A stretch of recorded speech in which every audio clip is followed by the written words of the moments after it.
Who's ready to hit? Let's do it. When kids play, kids like 7-year-old Dylan Hearn, We want to get into the ball and swing hard. coaches watch their mechanics, Come on up. There you go. they watch their stance. We come to the baseball and we get nice and wide. Now coaches like Jeff Pagatti At a kid. have to watch for concussions. One is bad enough, but multiple concussions really can be problematic long term. 2 concussions and a scar right here. 7-year-old Dylan Hearn suffered his first concussion playing football. I think people don't take it as seriously as they probably need to. His mother Alex says it's definitely not kids play. It hurts. We took him to the ER. A lot of sick and dizzy.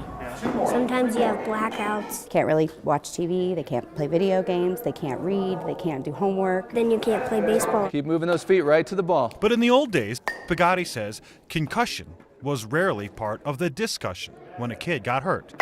Ultimately, it was the player that told us when they were good enough, and the player would come back usually probably too early. Jake will continue to inspire us. That's what happened to Jake Snakenberg.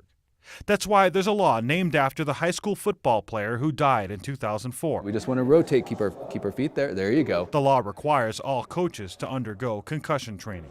When there's an accident or when there's an injury on the field, we're usually the first to arrive.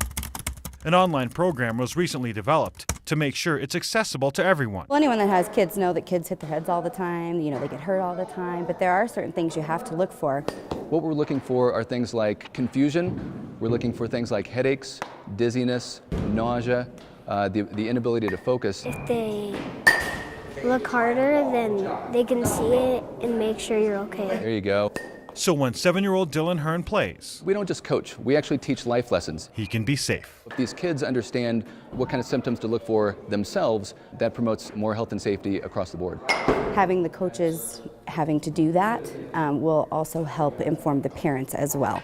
All right, let's pick them up, guys. With photojournalist Kevin Sullivan, Nelson Garcia, 9 News.